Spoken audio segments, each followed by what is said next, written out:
Salve, salve pessoal Terra Negra, tudo bem? Aqui Percy da Geografia com você e hoje nos biomas do Brasil. E vamos começar com esse bioma ímpar, singular aqui no nosso território, a Caatinga.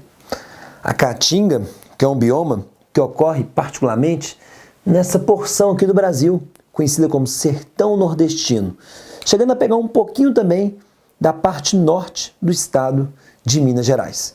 Quando nós falamos de Caatinga, nós não falamos de todo o Nordeste, nós falamos de parte do Nordeste. O Nordeste em si é dividido em 4 sub-regiões: a Zona da Mata, com Mata Atlântica, o Agreste, que é transicional entre a Zona da Mata e o Sertão onde nós encontramos a Caatinga.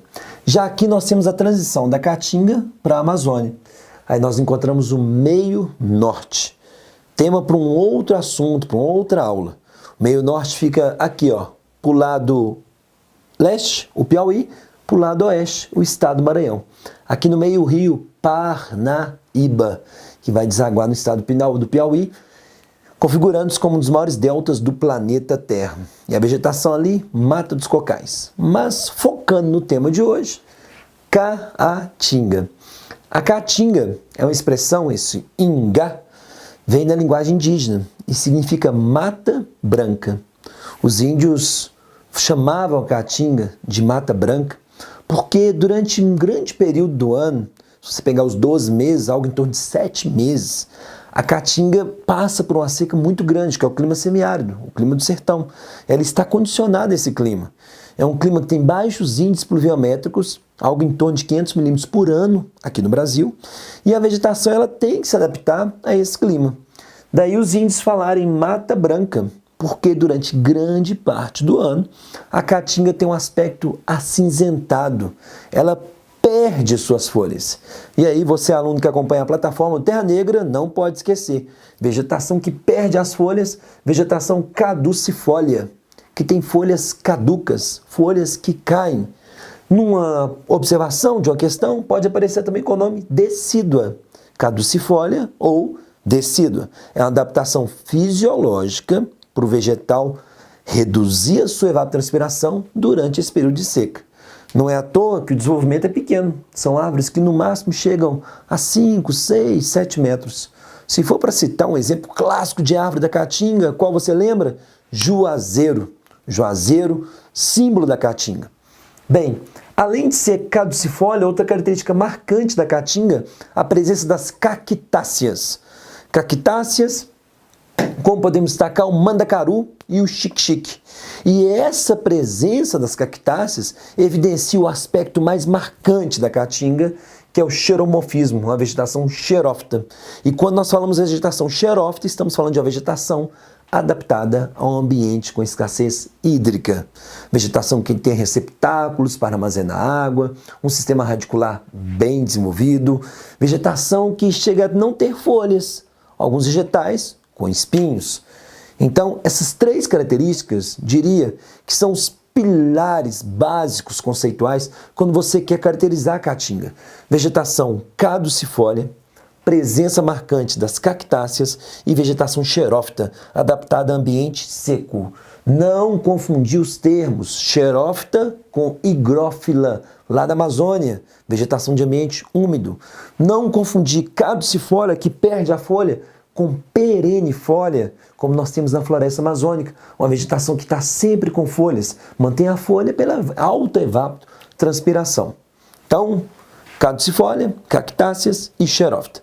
É sempre bom você dominar um exemplo como mandacaru, xique-xique, lembrando que às vezes provas como o Enem, como o Unicamp, como o FUVEST, adoram fazer intertextualidades. Um fragmento de um texto, Euclides da Cunha, Ariano Suassuna, Graciliano Ramos.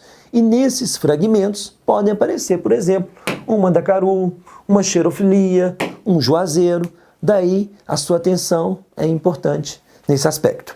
Bom, como os índios falavam Caatinga mata branca, apenas pelo aspecto fisionômico da coloração acinzentada. Mas na verdade Caatinga não é uma mata, Caatinga é uma vegetação esparçada ou espaçada, uma vegetação aberta, mas com dificuldades para entrar. pois muito arbustiva, com arbustos espinhentos.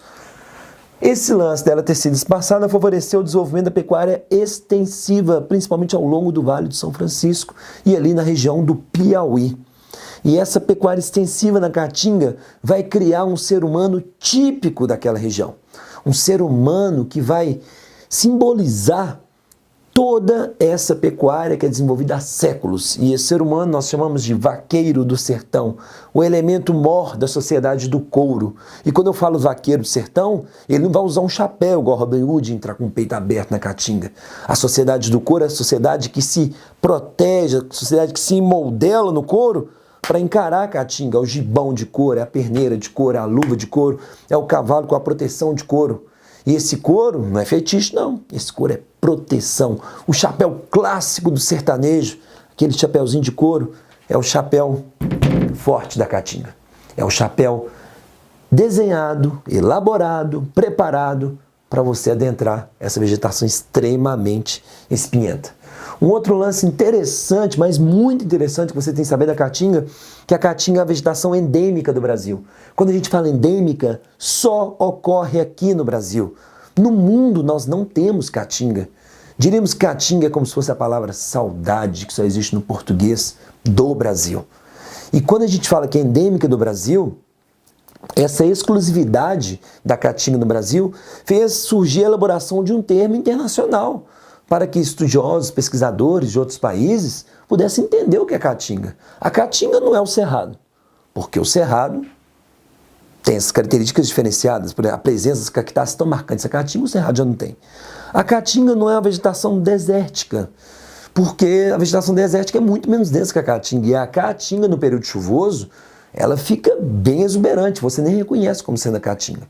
Então ela está entre a savana e entre as estepes. Juntando os dois termos, no mundo a Caatinga é conhecida como a savana estépica. É uma forma encontrada para ajudar quem não é daqui a entender o que é esse bioma Caatinga. E o interessante, quebrando o paradigma, que a Caatinga é um bioma de grande biodiversidade. Durante décadas, esse bioma foi associado a uma pequena biodiversidade. Estudos recentes apontam que a biodiversidade da Caatinga chega a ser imensurável. E essa grande biodiversidade está atrelada a isso aqui, a um grande potencial biogenético, principalmente a extração de princípios ativos para a produção de fármacos e cosméticos. Tema que nós vamos trabalhar também em outra aula, que é a aula ligada a elaboração do marco regulatório da biodiversidade do Brasil. E se eu falo que a Caatinga tem um grande potencial biogenético, isso vale para o Cerrado, isso vale para a Amazônia, isso vale para a Mata Atlântica e os demais biomas do Brasil. Não confunda seco com falta de vida, pois existe uma expressão chamada adaptação. Entretanto, infelizmente, esse bioma é pouco protegido por lei. E aí ele se torna vulnerável a ações degradativas. Na aula de arenização e desertificação, trabalharemos também com a degradação da Caatinga. Então, recapitulando, não é um bioma de todo o Nordeste, é um bioma de uma sub-região do Nordeste, conhecida como Sertão Nordestino e parte do Norte de Minas. É um bioma que tem características xeromórficas, cactáceas, caducifólia, uma vegetação espaçada, arbóreo de baixo pequeno porte. O fato de ser espaçada favoreceu o desenvolvimento da pecuária extensiva. Dê uma olhadinha depois no elemento do vaqueiro do sertão. Não esquecer que é endêmico do Brasil e possui grande biodiversidade. É isso aí, um abraço, valeu!